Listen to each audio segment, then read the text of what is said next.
again. It's kind of a very small meetup this week. Actually, I think there's outside of alternative script, like 3 of us here. So we're just gonna roll with it. Welcome to the Laravel Austin Meetup. For those of you that don't know me, my name is Hunter Strasic. I'm the main organizer.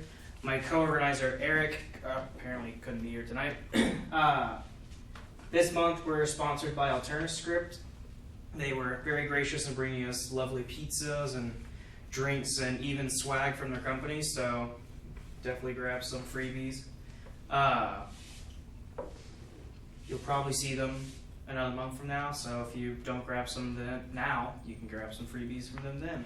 But just a little bit of calendar stuff. Next week is the Austin PHP meetup. Is next week when you're doing the lightning talk, or? Yeah, I think so. And Ian's gonna be doing the full talk. I don't know what the subject is, but it's whatever he gave at the last conference he went to. I thought he did the mutation testing at that conference. I think it's another conference. Okay. PSR maybe? Maybe. Either way, Ian, who's really smart and part of the Austin PHP community, you might have seen him around here a few times, is going to be doing the main talk, and Daniel's actually going to be doing a lightning talk on Neo4j, so graphing database. If you're interested in that, definitely recommend checking it out. Excuse me. Laracon US is later this month, at the end of August. Speaking of Ian, there he is now. Hey. Right on cue. Ian, what are you talking about at Austin PHP next week? I'm talking about taking PHP and using it as a persistent web server via a number of different frameworks, Icicle, and PHP, Eris, and maybe like 1 or 2 others.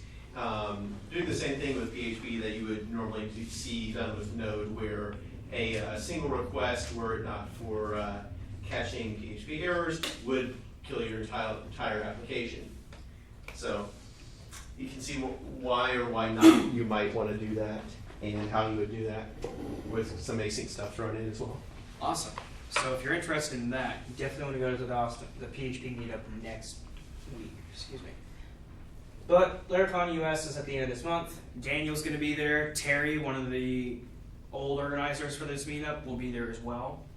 Definitely recommend checking it out. A lot of cool stuff going on there, including the release of Laravel 5.3, which is a feature of that, is what I'm going to present on today. And then Laracon EU in Amsterdam is going to be next month, end of the month. Looks very cool. I haven't heard a lot of what's going to be showing up there that's cool and fancy, but it looks fun. It's in Amsterdam, so it's got to be at least fun location-wise. But that's all I've got for the calendar. So let me switch on over to the little presentation I've got for everybody. If you haven't been following Laravel's development, nope, come this way, mouse. A new feature that's being introduced in Laravel 5.3 is Laravel Echo. And you're probably thinking to yourself, what is Laravel Echo? Well, it's a tool that makes it easier to bring the power of WebSockets to your Laravel application. Now, Laravel 5.2, a new feature was added where you could actually broadcast the events within your PHP application to something like Redis or Pusher, and actually subscribe to those same events from your PHP application through WebSockets in your JavaScript code, say through npm or like Node packages or excuse me, various front-end tools. So then you can actually have Laravel on the back end running most of your application and still maintain some WebSocket real-time front-end applications like chat applications, things like that.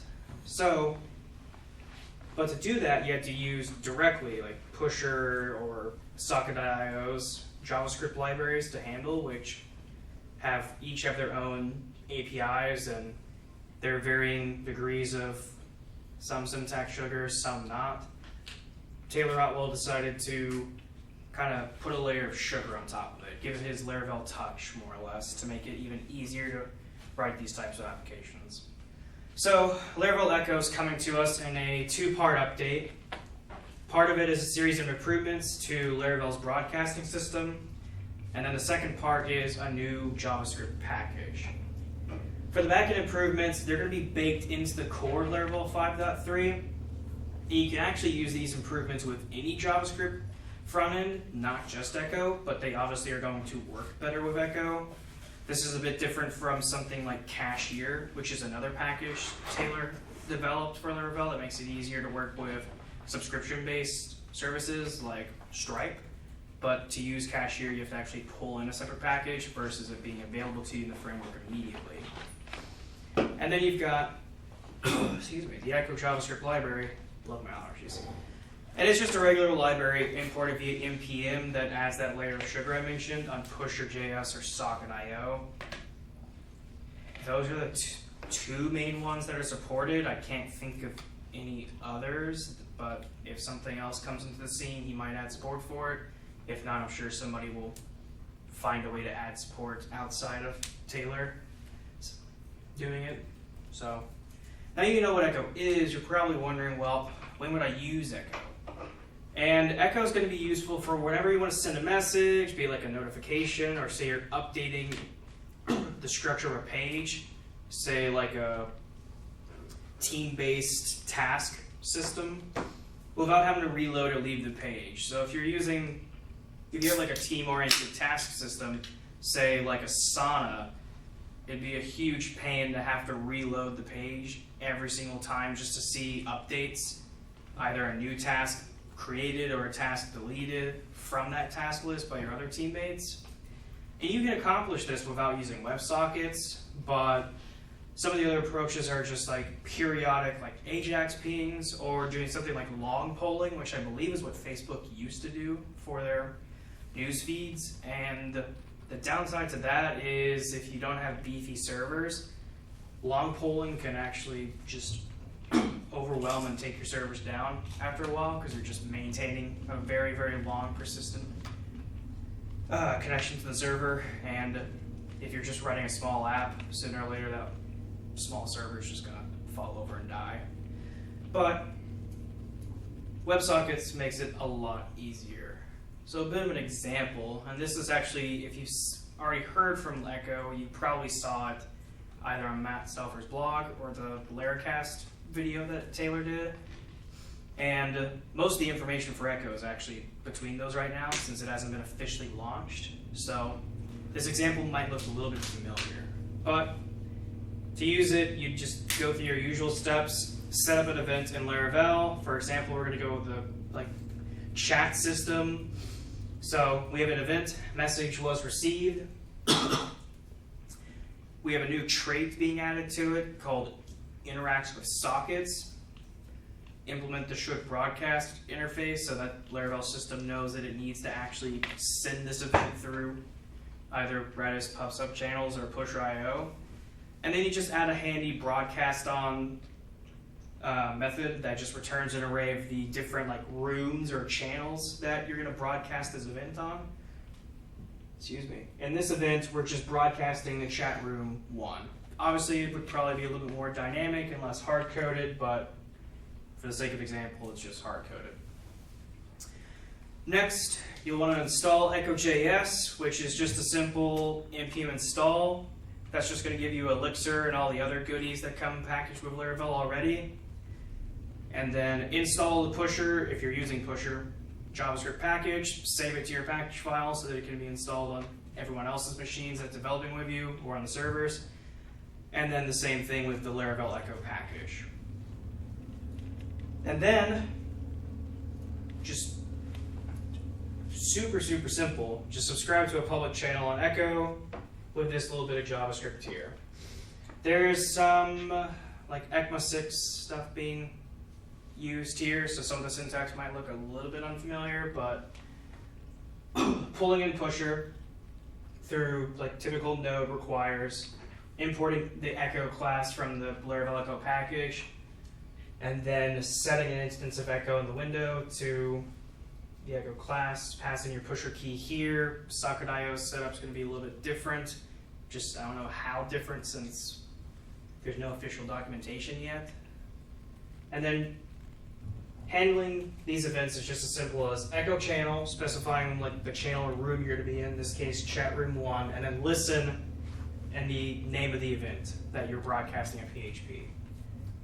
And that takes a closure or anonymous function, data, and in that data you're going to have the user and the message property.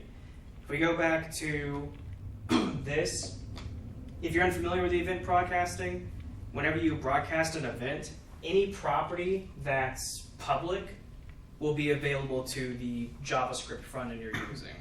So you don't have to do any special work to dictate what gets sent.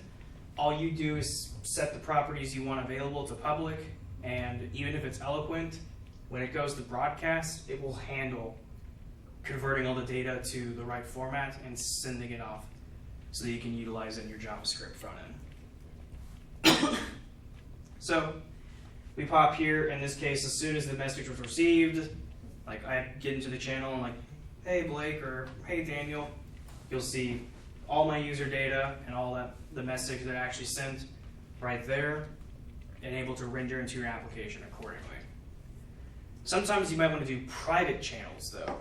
And private channels are really easy. All you need to do is add private to the channel name. In the JavaScript code we just saw, change channel to, or echo.channel to echo.private. And then the next piece is associate pusher ID with a Laravel session. When you add private to that channel name and use the private function, in the background it's automatically going to make a AJAX call to this broadcast/auth route that can be made available by default by uncommenting out the broadcasting service provider. And you just specify like the route or like what channel names you need to authorize, and you can use wildcards like star, so you can support more than just channel room 1 through n, and you'll receive, in this case, your user and chat room ID. And basically, inside this closure is how you define your ACL logic. So here's where you can see if user whatever is actually allowed to be in chat room ID of 1, for example. And if they are, you just return true.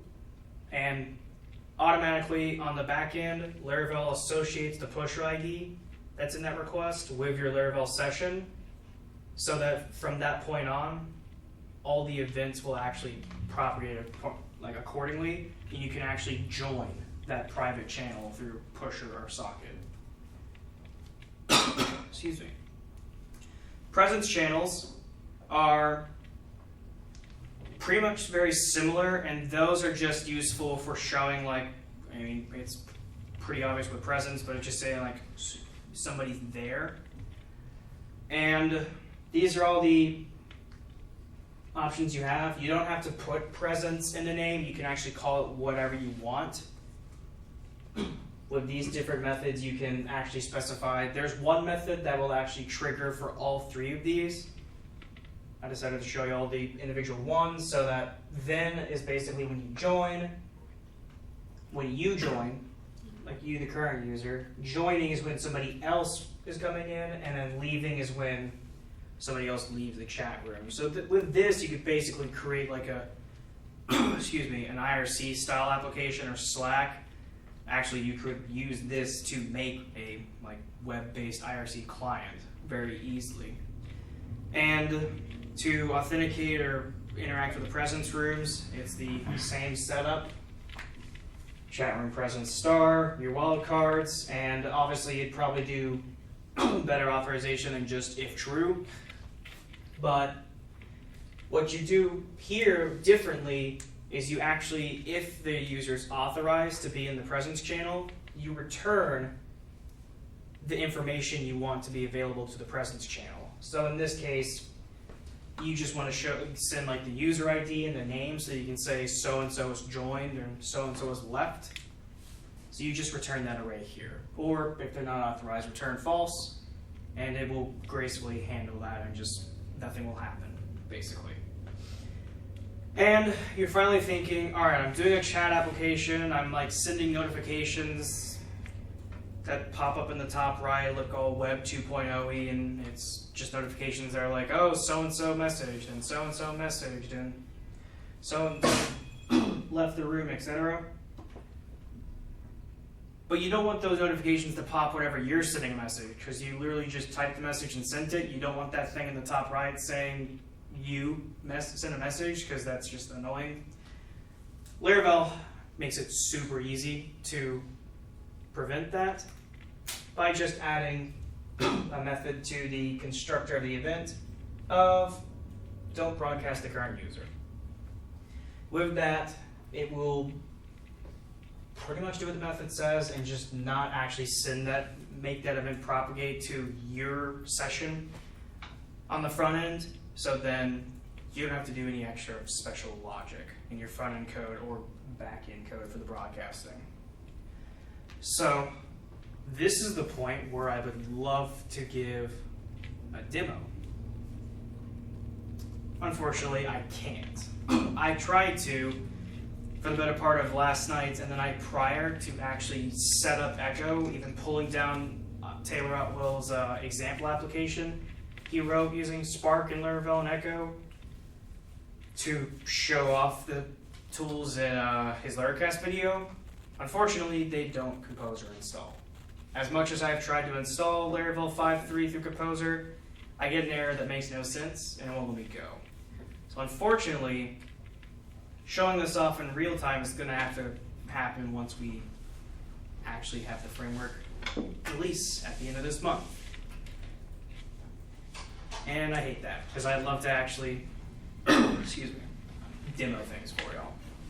But as soon as it's relaunched, we can revisit this. Next month we'll probably do a bit of a Laracon wrap-up between Terry will be there, and at the moment is 95% sure he'll be here to do a presentation on what was like all the cool stuff he saw at Laracon.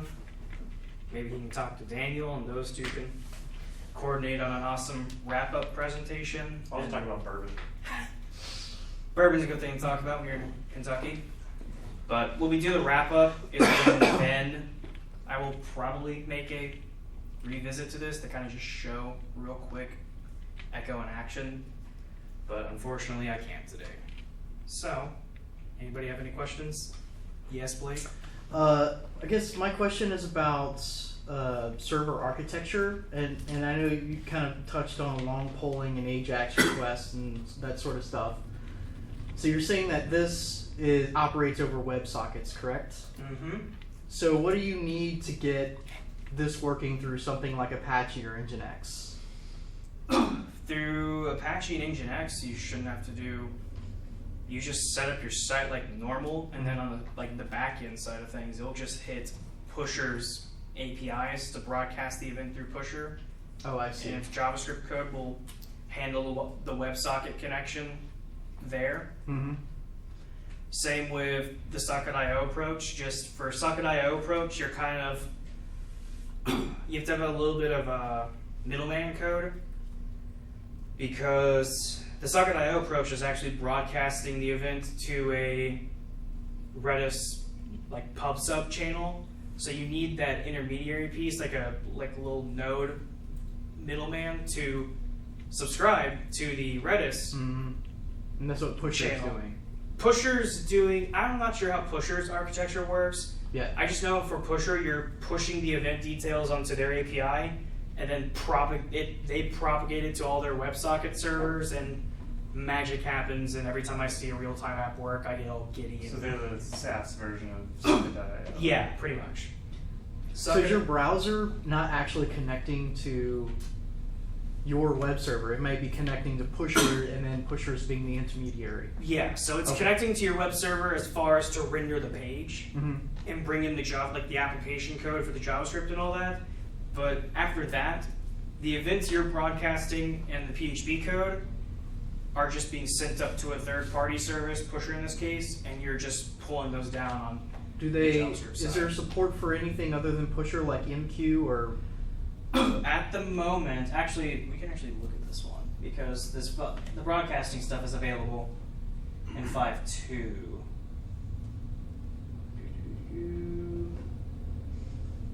You know, you'd think after so many versions, Apple would fix the lag when you're on a screen.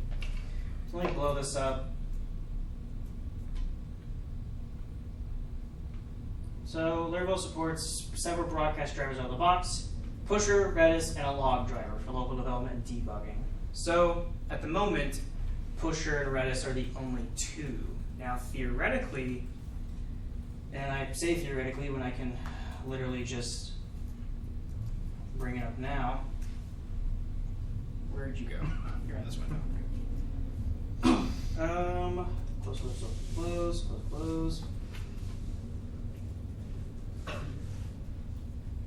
me collapse all this project's main fun stuff y'all don't care about. And get down to the broadcasting, and I'll put this in. Okay, so, wow. Handy feature. How about that? Presentation mode. So, in typical Laravel fashion, it made this super easy. Out of the box, it comes with Pusher and Redis, but if you follow the interfaces for the drivers, the broadcast manager can actually be extended. Nice. To add a custom driver. So theoretically, you could make a MQTT broadcasting driver and handle it from there. Very cool. So, But you would still need some kind of bridge, right? With you'd have to make to do the WebSocket piece. Yeah. So for the MQTT example, you'd have to pull in whatever PHP package exists for that protocol and follow the driver interface. There we go. I can't believe I forgot that word. I've done WebSockets through Nginx, but it was like in a node context. So. Yeah. Like with this setup, you shouldn't have to do. Like if you're doing something like MQTT, you might need to, but if you're using the Redis or Pusher approach, it's a pretty like seamless setup process. Well, on the Pusher side, it's because you're farming out your persistent connectivity to Pusher. Exactly. Redis pub sub, does that provide a WebSocket or a WebSocket-like interface that you can just hook into? So that's where Socket.io comes into play. Because where do you run Socket.io though? So the Redis one is interesting because it allows you to be a little bit more flexible, but it also requires you to write a little bit extra piece. With the Redis pub sub and the examples I've seen with that, you have to actually broadcast your events to a Redis pub sub channel and then have something in, say, Node running as a middleman to subscribe to the... Because a browser can't talk to Redis. Exactly. Right. Yeah. Besides Redis Commander, but that doesn't count. So you've got the npm package that subscribes to the channel in Redis, takes the event out of Redis, and then rebroadcasts it to Socket.io. And then Socket.io is where your WebSockets come into play. Point being, though, that either you're farming out your kind of persistent connection stuff to Pusher, who does whatever they do, or you're basically going to be installing and having a long-running node server on your system to handle the interaction. Yeah. One of the two, right? Pretty much. So most people are using the Pusher approach. Redis approach I haven't seen used a lot or talked about a lot, besides the one example I've seen. It's just a matter of time before there's like Amazon SQS, right? Is that it? SQS, whatever their QA service is. I'm sure somebody's already written a package for it. The drivers are super simple, so extending this to broadcast on other services is just as simple as writing the driver logic and then providing a service provider that you just load into your application. And in its probably boot method is where you want to do this. This app makes broadcasting driver are the register, I can't remember the name that the manager uses to register custom drivers with a name, and then the documentation tells you, oh yeah, just set your default to SQS or MQTT, and boom, your events are broadcasting on those protocols. So, and actually I didn't know about the log driver. That one's new to me. Oh, extend. That's the word I was looking for. Excuse me. From UTT in particular, you'd still want to have a long-running connection on that, so you're still running up against the same sort of issue of if you're using PHP in a normal request response context, you don't want to actually do your interaction there. You're going to farm it out to something else, because MQTT has heartbeats and that sort of thing that you just have to keep going. Yep. One of the uses I've thought about recently, and I've been thinking about to try and give a talk about this because microservices is the hot thing this year. I'm kind of surprised somebody made a "so hot right now" comment, but what I've been wanting to do is a presentation about Laravel in a microservice context, and in my mind, there's lots of ways to communicate with it between microservices, and the most common way is just like HTTP REST style communication between the services, where one service is just posting to another service's APIs and it does whatever it needs to do and returns the data. But sometimes you don't actually care what the other service returns back to you. You're just firing off that something happened and moving on. You could theoretically use event broadcasting to broadcast this event of like, maybe not chat message, because microservicing a chat application might be a little overkill unless you're Slack. But a good one is an Uber style application of broadcasting a like writer has completed drive or ride event, which gets blasted onto Redis, and that propagates to whoever's listening to the channel for that event, and then does whatever, like generate the receipt service and give the driver whatever points that, I don't know, I have no idea how these services work. Or if you're in India, you have to rework that because nobody uses credit cards over there. Yeah, actually, fun fact, I was in India when the whole Uber getting out of Austin thing happened, so I went from using Uber in India and having no problem using it, even with credit cards, to just coming back to nothing. That was fun. Really enjoyable. I appreciated that one. But this is not the yell at Austin City Council meetup. So yeah. Did that answer your question, Blake? Yes. Anybody else got any thought-provoking questions or non-thought-provoking questions? Complaints? Does anybody know what sort of scale you could hit with this thing? I was wondering the same thing, because assuming a lot of messaging going on, you'd be booting up Laravel a lot with each message going back and forth between Pusher and your app. And depending on how many users you I have. haven't thought about the architecture in my head, but I guess you could cluster servers to handle those messages as long as Pusher could. Right. Pusher has plenty of scalability on their sure side. they do. And you're not really booting up. If you're booting up Laravel to handle, and like your example, what you just said, the event, you're not. This is more for propagating events to the browser in real time, but not taking events from the browser and propagating them back to the same channels through Laravel. So in this instance, whenever you're sending messages, you could probably do like the WebSocket approach, but typically what you'd actually be doing is just firing off an AJAX call to the like posts to messages route, and that's where the logic would be contained, where it's creating your message and saving it to the database for history reasons and all that. I just realized I forgot to start recording this. Oops. Or live streaming it. But that route, your typical like AJAX-y API type approach, is where you'd be creating the message, saving it to the database, and then firing that event off. So you're kind of having a two-way communication between front, like to the WebSocket, but really you're just talking to your application to create the data in like normal REST API style, and it's just coincidentally firing off events to WebSockets.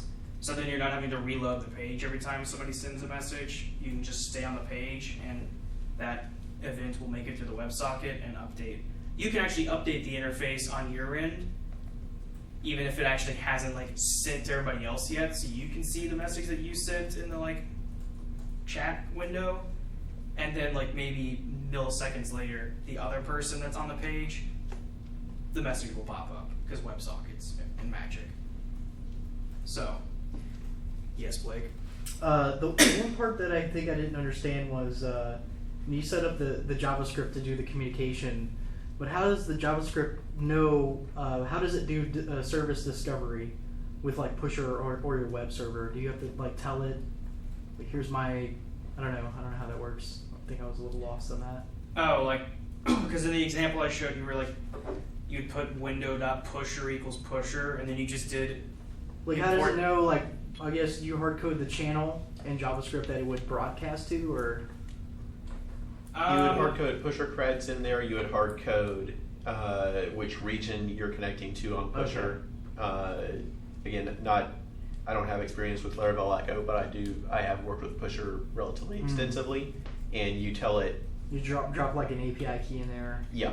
Most of Pusher's configuration, from what I've seen in the examples, as I said, it's not the documentation for it hasn't been released yet, and I used to be part of the Cool Kids Club where I could see all the private repos in the Laravel organization, but then They kicked you out?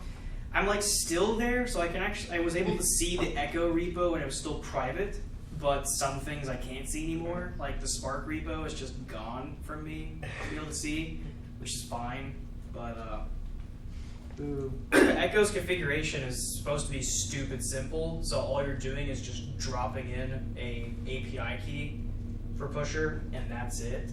You're not having to mess with like region selection or anything like that. So I don't know if Pusher offers a way to like auto select region based on some other. No, you have to decide which region to send your events to. Can it work cross-region, or is that no? It's. I asked them that at API Strat, they said no. Alright. You have to. You broadcast your events to one region. You subscribe to that channel on that same region. Interesting. That one I didn't actually know. So it's possible that it's just defaulting to the region, because I believe you can actually set up the. Is the npm package available now? Can we like go look at that? Yeah, it is. I can actually bring up the repo. Yeah, so for Pusher, you've got this options array, and I'm sure that's where you specify the region and all that. But it's not actually utilizing it, so I'm wondering if Pusher actually has just a default region that it will use if you don't tell it to use one. Yeah, I'm sure it's probably just US East 1. Yeah, which is probably how Echo's working, is it's just defaulting to US East 1, which is where everybody uses as their data closet apparently, so. And you know, when the fun thing when, I guess it was last year, when somebody tripped over a DynamoDB power cord on US East 1, then Pusher went down because they couldn't auto scale. Like, that's literally what happened? No. Oh, that would have been so awesome. But Be surprised, I've heard stories. Yeah. I mean, we took down the entirety of the JavaScript community by removing a package that provided left pad, so I would it's be the surprised. advantage of having a standard library that's about 15 billion functions, all with different argument orders. Yeah, I was gonna say, you have all the functions, you just have to learn every single possible way to order those functions. Hey, it's free advertising Is for that PHP. TypeScript? Yeah, Echo's written in TypeScript, What? which is fun. That's the new hotness too. Mm-hmm. Hasn't it been around forever? No. Not really. No. Yeah. What amazed me We're more is using that it heavily, so. yeah. What amazes me more is that TypeScript's a Microsoft thing. Microsoft is really getting to be cool kids. So, Hey, they made C#. Drew, here's the answer to your question, Blake. So you can give it an options object array with JavaScript, I don't know, and it's just doing an if-else-if of if the connector is a pusher, then it sends up the pusher connector, else if socket.io.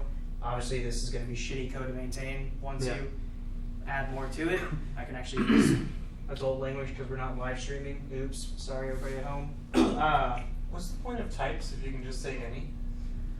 I I don't know. I guess you could say the same thing for like PHP doc blocks if you can just drop mixed as the type it returns. It's been a long while, but one thing I know about Socket.io is it's really good at detecting whether your browser has actual socket connection ability. And it will fall back to long calling. Yep. Nice. Or I think even JSON-P, like some random other thing. It'll fall back to JSON-P even. It's Or just do Ajax polling for you. JSON-P is like the one thing that I've just looked at and said no, and just refused. Oh, it sucks. Yep. Socket.io is a freaking awesome library. It is. I haven't actually had a use for it in anything I've been doing personally until kind of recently, but this is pretty much what we got going on. Whoops, that was the space button. It's TypeScript, so if you're familiar with JavaScript and you're looking at this and going, what the hell am I looking at? TypeScript is basically a way that, if the name has included you in by now, allows you to actually write classes and type hint your different code, and then you use I think it's called a transpiler or something. Transpiler, yeah. Transpiler to convert it from TypeScript to JavaScript. Basically the same thing you'd be doing with a tool like Browserify.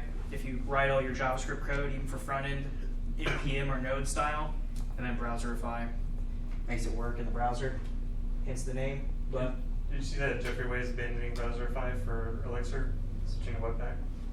no, I didn't see that. Webpack is also the new hotness. Yeah, Webpack is the new hotness. But simple, listen, just kind of gives you syntax sugar on these other methods that are publicly available of just listening to a channel and calling listen on the channel object that's in the background. And when you look at the connector, and let's look at the pusher connector. And these are just built-in pusher events. This is just pulling in a pusher class and binding the connection and setting up basically all the pusher stuff that you'd have to do on your own. So I don't know fully everything that's going on here because I'm not as familiar with. Just talking to pusher. Yeah, it's basically just talking the pusher. And here's that socket ID I mentioned, that this is what gets posted to Laravel when you do that private channel authentication stuff, which authenticates, which actually while we're here, we can actually just go look at it. Maybe. I'm trying to figure out where it is. Here's presence channel.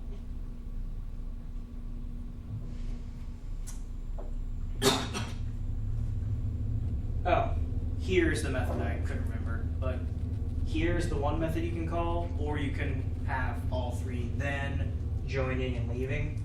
Here's all three of those, basically. So, okay, where's the logic it has that actually authenticates? There.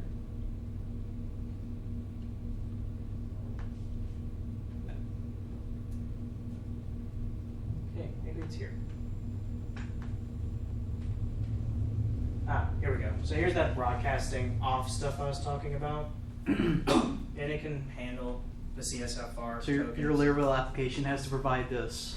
It does. And And you don't have to write this by hand. In Laravel 5.3, there's a broadcasting service provider that's commented out by default. So you don't have these just routes floating around if you don't need them. But the second you uncomment it, it has the groups and everything set up for you.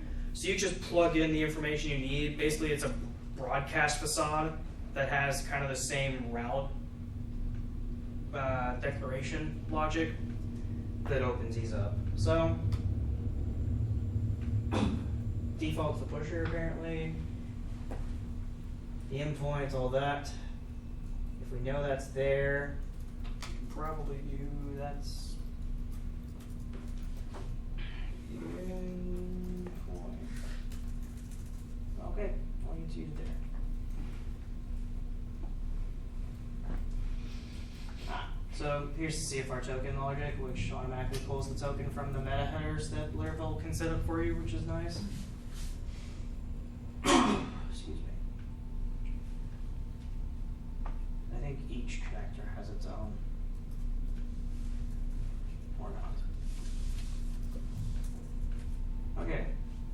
I'd like to know where it actually handles the authentication logic, but apparently I'm having a very hard time finding that. So here's something that's nice, and I'm wondering if this is configurable. I bet it is. It has a default namespace, which is why you can actually just do like message received when you're subscribing to the events in a channel, because what Laravel will do is actually broadcast the event full namespace and all. So the default namespace when you set up a new Laravel application is app, so it'd be app events whatever. Theoretically, you can override this default namespace to whatever your like application namespace is going to be if you change it for whatever reason, so that you can still maintain that. If not, then it has the logic that automatically formats from you just passing in the fully qualified class name of your event with the double backslashes and all that, and it'll take care of the rest for you. And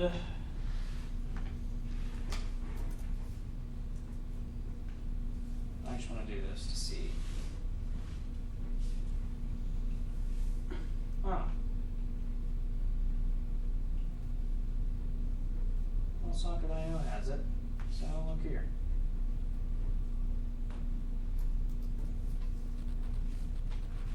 So these are the subscribe socket to a channel. So it looks like if the off options are set up, it'll send them. If not, it just sends an empty object.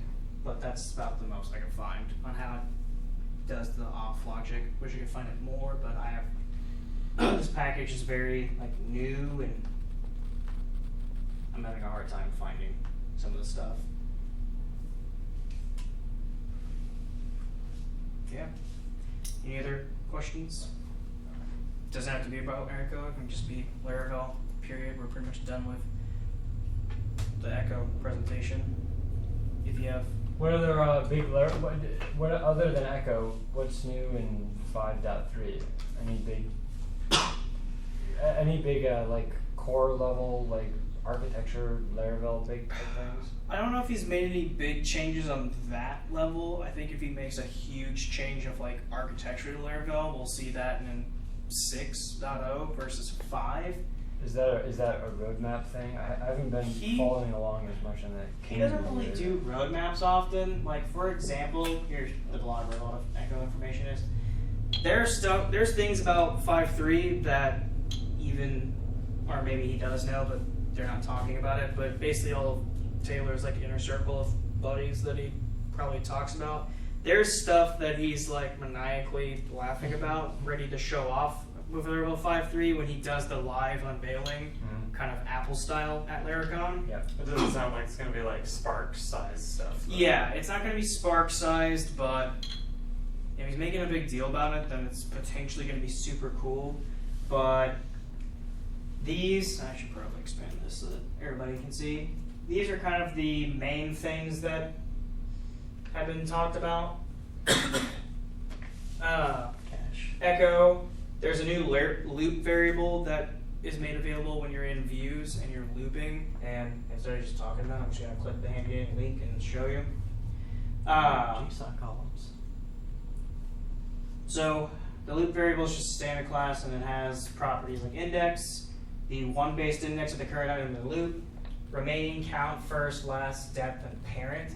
So basically you can do logic like this in your views, which is actually super helpful because in the past I've had to do some very interesting things, or actually for each pages as index page to do this. But if you're, my immediate thought on this one is if you're rendering rows of items, like say you're manually rendering in rows of like 3 thumbnails, you basically want to use the index to render the row and then close off that row's div and open a new row div before you start putting in more of them.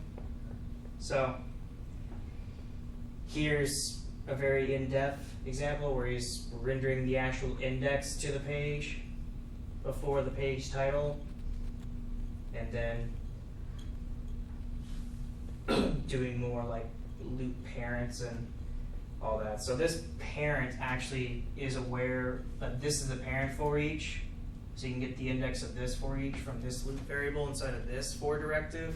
So it gives you a lot more control when you're rendering, which is super helpful. And if you're familiar with Adam Wathan and how he says never use for each loops, always use collections, this is the one place he's cool with for each loops is in the view. So handy. JSON columns, that looks awesome. Oh yeah, it's gonna be super awesome. There's a new cache global helper. If you've seen like I just forgot exactly what I was gonna say in my head. So instead, I'm just gonna show you. The cookie one or session. All of those give you just quick little helpers to interacting with a session or cookies. Cache is literally the same thing. So get the value of cache at ABC, pass in a default of null. If you give it an array and the second value as a integer or numerical value, it'll set the value of ABC to DEF for 5 minutes. And if you just call the helper by itself, it'll give you an instant of the cache manager, and then you can interact with that cache manager however you would choose to. Which means you can basically do the following syntax of cache forever and just chain methods off the global helper to call the cache manager. Additional parameters in the first or create. This is a eloquent change, and if you're unfamiliar, eloquent currently has first or create, and you pass it an array of the attribute and then the value. So basically it's going to go find the first tag that has the slug Matt's favorites, and if it doesn't exist, it'll create a tag with the slug Matt's favorite. But as he says, what if the tag with the slug Matt's favorites represents a tag with the label Matt's favorites and looks all nice and prettier than the slug format? Excuse me. But this is one way to do it. Now with the new syntax, you can actually say you want to create a tag with slug Matt's favorites and a label Matt's favorites. And let's just already tag with the slug Matt's favorites. You don't want to actually have to search for, have basically where Matt's dash favorites is the slug value and the title is that. You just want to search by the slug and create it otherwise. So you can now specify that, okay, if you can't find that tag based on the where array you gave it, it'll create it using that array plus the second array of data you passed in. So it just gives you a little bit more control over what happens on that create process. And then, yeah, JSON column, where and update methods in 5.3. That one's going to be awesome. You used to be able to customize pagination templates, and then he pulled that out, and now it's coming back in because he finally figured out a nice and simple, easy way to do it. So if you do a lot of pagination when you're rendering views, this is going to be handy for you because it's going to be super easy. The image dimension validation rules,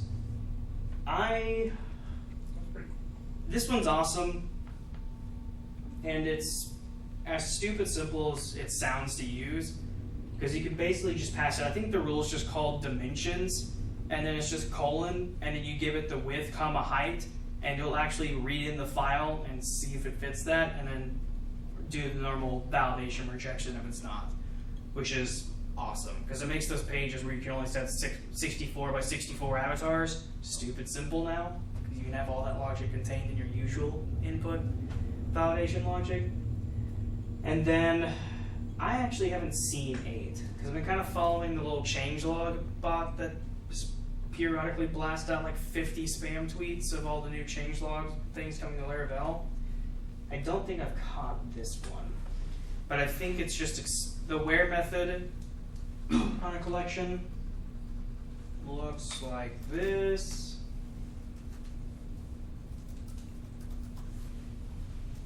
Nope, that's the wrong collection.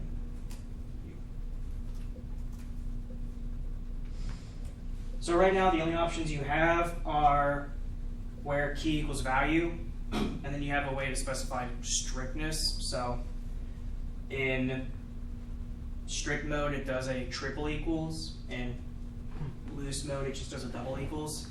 I believe that advanced parameters is going to allow you to basically change if it's doing basically the operator, kind of like how if you do the version compare function in PHP, you can actually specify like version 1, version 2, and then the operator of less than, greater than, less than or equal to. You'll be able to specify that. So now you can, instead of just having the option of strict, you can actually do where value is less than or equal to. So it'd be more like the eloquent, where Yeah, it basically turns the collection where into more of an eloquent style where, which is handy. I can't immediately think of a use for it, but at least now you've got a better option. you have like an array of products, like where the price is greater than 30, you just filter out all of those or something. Yeah, that's pretty much it. Because you can see it's using filter. So right now, if you were saying, if you had an array of like sales and you wanted to get all the sales where the sale was greater than or equal to, you'd have to manually call the filter, which is not as readable. Like most of us probably get, okay, it's filtering and we're removing the stuff where this isn't true, but where is even easier to read. Now you can just do where the key, the value that it's greater than or equal to, and then pass in that operator. So those are the main things that we know about coming to 5.3. From the sounds of it, there's more stuff that we don't know that's coming out. And unfortunately, we're just going to have to wait till the end of July for that one. But once he starts tweeting about it, I'll make sure I have the Laravel Austin account retweet all those things. So if you follow us on there, you'll make sure to see it. But if you're following us on there, you're probably following Taylor or the Laravel account, so you'll probably see it anyway. So you're welcome when I add it like 50 more times to your timeline. Thanks. No problem. All right. Well, if nobody's got questions or comments, before I wrap the shindig up, or actually, I do want to turn over to AlternaScript. But first, Daniel, I'm going to put him on the spot. Actually, I'm gonna let you demo this. I'll demo it from here. Okay. So check your Twitter notifications. Okay. We'll see if this works. I've got about 3 of them right now, so good Hopefully start. none of them are terrible to put on screen. We're all adults here. So this is a side project I built in Laravel, kind of my first actual launch of a product. Oh, yay, it worked. So the Daniel- first tweet says just send $1 to Hunter with Tweetmo app, and Tweetmo listens to that and noticed that Hunter hadn't signed up, so it's inviting him to sign up. If you have Venmo, then this will work. I don't know if you have Venmo. I don't have Venmo. You don't have Venmo? No. All right. My bad. Well, if you had Venmo, then you could follow this, and you could connect your Twitter and Venmo accounts, and then you would get $1 through this app. So it's a way to send money through Twitter if you have a Venmo account, but you're lame, so it won't work. I am the lamest, but I wanted Daniel to show this off because what's powering Tweetmo app is Laravel. So Actually, the tutorial I wrote for Scotch on the Twitter streaming API was written in development of this. Oh, awesome. So yeah, yay. So if you have a Venmo account, you have a Twitter, then this is going to be super easy to send money to each other. I still don't know why it would be extremely useful for people, but it sounded cool, so I did it. Hey, that's what developing is. Just building shit, helping others think it's cool. But All right. Thanks, Hunter. that's all I've got. I wish more people showed up. Because AlternaScript, our awesome sponsor, brought a lot of cool goodies. Yeah, thanks, guys. Yeah. Thanks for the pizza, everything. Y'all can help me fill in the gaps. When AlternaScript say local auction company, they have currently 2 nootropics. Yeah, we've got nootropic and then a non-prescription sleep aid and now a probiotic. So, Did that actually come out? yes. Okay, because I think I talked to Janet last time y'all sponsored about in market for a probiotic, and she mentioned y'all were making one. So now that it's actually out, I need to look into it. Yeah, and we're doing some really interesting distribution models with basically leveraging, or what we're about to launch is basically getting every single Uber driver in America selling our products. Only if the customers are interested, of course. Yeah. But it's going to be a fun project, and we're basically instant. It's actually similar to what you did here, but we're instantly throwing $10 at them the moment they get a conversion. right there within 30 seconds. So might use Pusher for that, or some other. That's awesome. And y'all's stuff is built in Laravel, correct? Yeah, everything's built in Laravel. What is everything? I'm curious. Is it like e-commerce or is It's it like e-commerce, subscription, manage your account, manage your subscription, all that kind of fun. And then all these, we have like this army of robo tasks that execute things every 5 minutes or 1 minute or an hour. Yeah. Do automated stuff. Nice. And not for myself, especially because my boss is Blake. But are y'all hiring anybody right now for Laravel, or? Yeah, so we're always looking for the next person, because the growth has been pretty insane, and basically the next thing we want to do is get somebody with a lot of DevOps experience who also knows Laravel, and see if we can launch basically our infrastructure on what's called a mesosphere, which is a Twitter uses Mesos, I think. yeah. And Mesosphere is basically let you scale compute resources in a cluster that looks like one computer, but it'll go and absorb 10,000 computers if you wanted to, and it just looks like you're getting 50 gigabytes more RAM by spinning up like 5 more DigitalOcean or Amazon droplets, and it's a reverse virtualization layer, so you can really cheaply source your nodes from whatever cloud provider, and then gobble up the resources or spin them down at night when you're not using it. Awesome. So yeah, if you're looking for a local Laravel job and that sounds interesting, you should definitely talk to them or talk to me, and I can pass your information along. Yeah, That's and what- when we love aspirational young people too, like Cray's actually been incredibly impressive, and he's a sophomore right now, just Sophomore almost finance major. yeah. So we're very open to people. If you have friends or kids or friends, kids in college or even high school, we're open to doing internships with them and just throwing production grade stuff at them, because we teach. You always run your code by running a test. There's no other way to run your code, so at our place. Nice. I like that. You guys are off to a good start. Yeah.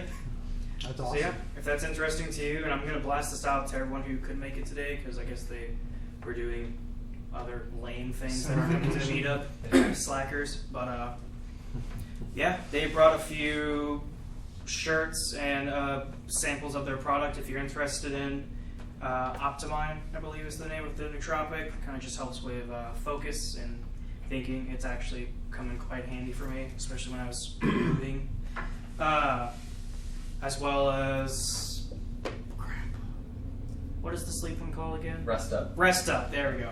Rest Up definitely works, because whenever I take Rest Up, I pass out within an hour, which is awesome, because I sleep It's like a champion. yeah, I sleep like crap, and whenever I take Rest Up, I feel well rested when I wake up in the morning. What does that feel like? Yeah, it feels amazing the first time you experience it in forever. But yeah, they've got a few samples in the back, and then shirts, and we still have pizzas and sodas and lemonades and waters, and I think even chicken wings in a box. So please, Close. what are they? They're cinnamon nuts. Oh, they look like chicken, because I saw like a cup of white. You wouldn't want to eat that thinking it was a chicken. Or But a burger. you might be pleasantly surprised at like, oh boy, chicken. Oh, cinnamon. So yeah, dessert, cinnamon dots. Please eat all the pizza. If no one eats the gluten-free, fine, because I have to eat gluten-free, yay me, so I'll take it all for myself. But eat up the pizza so that we have less to throw away or have to carry back to our cars. And yeah, thanks for coming out, everybody. Yay.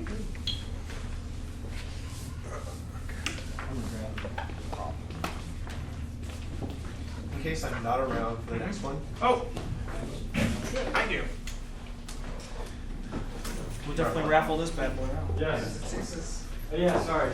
Soda, Pepsi, I don't know, what is it?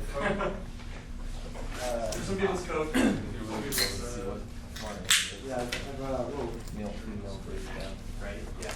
I'm in between worlds, but I'm originally from Michigan, so All my friends are from Chicago. Okay, yeah. I live in Chicago now, actually. Oh, really? Okay, so you're just visiting Austin? Or? Yeah.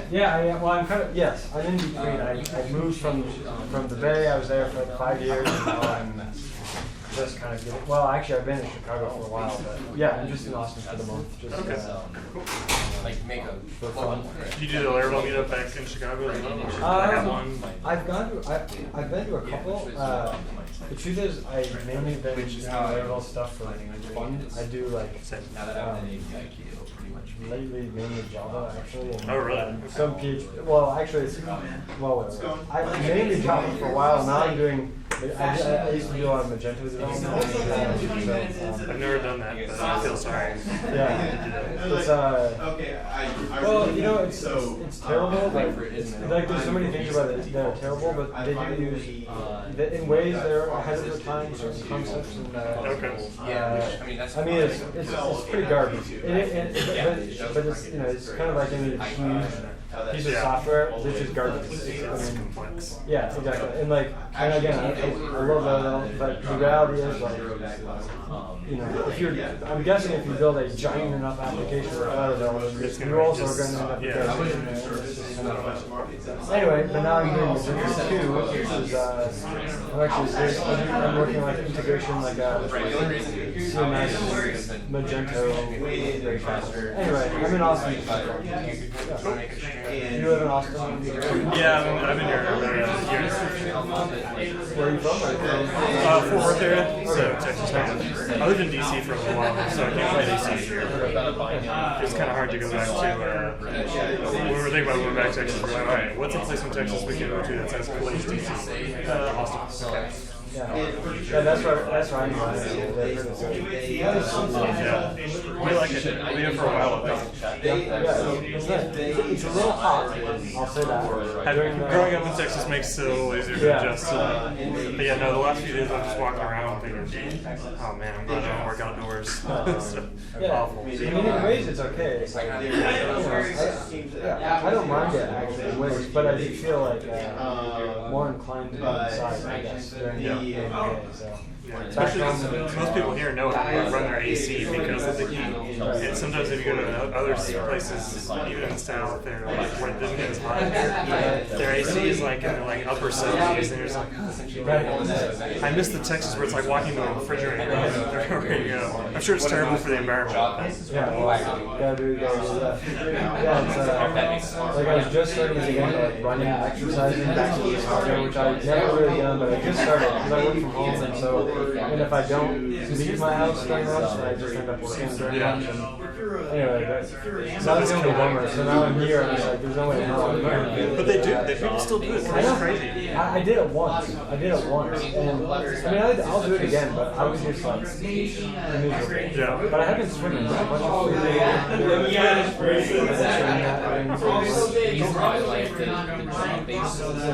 congratulations on your thing. Thanks. Yeah, I just gotta get some people signed up. I keep trying to think of like a decent use case for it. And I think the one case where I was thinking of useful is like there's a bunch of people in web development that I follow on Twitter that I don't know personally. And so like sometimes if I'm going to a conference or whatever, I'll be like, hey, does anybody want to go, to catch a movie or see an event or something before the conference starts? And then, if one person like buys all the tickets, and other people can pay him without knowing, without having to add on Venmo, without knowing having no phone number or any of that stuff. That's awesome. Might be. I mean, regardless if you become rich and it's the next big thing, I still think it's worth. It's awesome that you launch it because I have so many projects that I've started and I spent a long time on them. That was exactly why I did it. It's like I was so tired of just having these ideas and getting halfway done. And with this one, I was like, I don't even know if it's a great idea, but I'm gonna finish it because I'm tired of not finishing it. Yeah, those are always my I do some like hobbyist electronics stuff, and that's been my most recent thing. I had this stupid idea for a Christmas present. It was actually using MQTT for sending messages. Like an IoT thing? Yeah, yes, basically. But instead of I don't know if you're into that stuff, but there's a little board called the ESP8266. It's like a tiny $2 version of Arduino that has Wi-Fi built in. Yes, It's amazing. Anyway, I had this idea, and I was like, no matter what, it's gonna happen. It did, and I feel so good. It's like it's one of those things where it's just finishing one. Yeah. It's like all this time out of mind now, but I feel so good about it. So Arduinos don't have Wi-Fi? I've never used one. Short answer is most of them don't. There's the Arduino Xenon and Malik, which is actually up years old now. It's like $70. And there's another version now, I think, that might have Wi-Fi, but the traditional ones, like the Arduino Uno, is one of the most popular ones. The $25 one, it did not.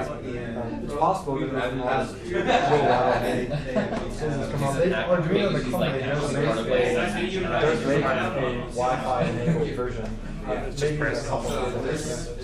Never get into that stuff. ESP8266. It's amazing. I've thought about it. No. I had some friends who did simple stuff with things, but I've never touched them as much. Basically, we just need. So those boxes are the samples? Yeah. User created order. Well, here, for, sorry, I want to. Yeah.